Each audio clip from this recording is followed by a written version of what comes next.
What a magical goal from Lionel Messi. দর্শক, inter মায়ামির হয়ে মাঠে নেমে অস্টিনের বিপক্ষে রীতিমতো ম্যাজিক্যাল আরও একটি গোল করলেন লিওনেল মেসি। নাটকীয় ম্যাচে শেষ পর্যন্ত কি হলো বিস্তারিত জানুন ভিডিওতে। দর্শক, ইন্টার মায়ামির নতুন স্টেডিয়ামে আজ মুখোমুখি হয়েছিল শক্তিশালী অস্টিনের বিপক্ষে। MLS এর গুরুত্বপূর্ণ এই ম্যাচের শুরুতে পিছিয়ে পড়ে ইন্টার মায়ামি, যেখানে ম্যাচের একেবারে ৬তম মিনিটে গোলকে পিছিয়ে পড়ে ইন্টার মায়ামি। তবে ম্যাচের শুরুতে ৬তম মিনিটে গোলকে পিছিয়ে পড়লেও এর ঠিক ৪ মিনিট পরেই দলে ত্রাণকর্তা হয়ে হাজির হন লিওনেল মেসি। ম্যাচের ১০তম মিনিটে পেয়ে যান দুর্দান্ত গোলের দেখা, কিন্তু তার গোলটি ছিল রীতিমতো দেখার মতো। দর্শক, মাঠের ডান প্রান্ত থেকে সতীর্থের দুর্দান্ত ক্রস থেকে হেড দিয়ে গোল করেন লিওনেল মেসি। তার সতীর্থ ক্রস করলে এ সময় ডিবক্সের ভিতর অবস্থান করছিলেন মেসি। এ সময় তার সামনে ছিল রীতিমতো ৫ জন ফুটবলার প্রতিপক্ষের, কিন্তু প্রতিপক্ষের ৫ জন ফুটবলার মেসির কাছে কোনো ব্যাপারই নয়। দুর্দান্তভাবে হেড দিয়েই গোল করেন লিওনেল মেসি এই জায়গা থেকে। গোলকিপার বুঝে উঠতে পারেনি মেসির হেড গোলটি।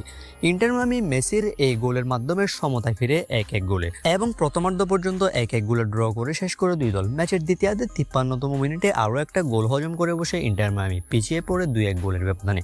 তখনই মনে হচ্ছিল ম্যাচটিতে হয়তো বা হারতে চলেছে ইন্টার মায়ামি, কিন্তু এরপর আক্রমণের দ্বার আরও বাড়াতে থাকে মেসি সুয়ারেসরা। একের পর এক আক্রমণ করে প্রতিপক্ষের ডিফেন্সকে ধরাশায়ী করতে থাকে মেসি দ্বিপলদের ইন্টার মায়ামি। ফলস্বরূপ ম্যাচের ৮২তম মিনিটে গিয়ে কাঙ্ক্ষিত গোলের দেখা পায় মায়ামি। ম্যাচের ৮২তম মিনিটে সতীর্থ কর্নার নিলে লুইস সুয়ারেজ গোল করেন এই জায়গা থেকে। তার গোলে ইন্টার মায়ামি ২-২ গোলের সমতায় ফেরে। শেষ পর্যন্ত অনেক চেষ্টা করেও আর গোল করতে পারেনি কোনো দলই। চলতি মৌসুমে এ নিয়ে ৩১তম গোল করলেন লিওনেল মেসি এবং তার ক্যারিয়ারে এটি ৯০৩তম গোল, অর্থাৎ টোটাল ৯০৩টা গোল করেছেন মেসি। এই ম্যাচটিতে ড্রর মধ্য দিয়ে ইন্টার মায়ামি ৬ ম্যাচ খেলে MLS এর র্যাঙ্কিংয়ে ১১ পয়েন্ট নিয়ে ৪ নম্বরে অবস্থান করছে। যদি ইন্টার মায়ামি এই ম্যাচটা জিততে পারত তাহলে একেবারে ২ নম্বরেই চলে যেত ইন্টার মায়ামি, অর্থাৎ এই ম্যাচটি ইন্টার মায়ামির জন্য অনেকটাই গুরুত্বপূর্ণ ছিল।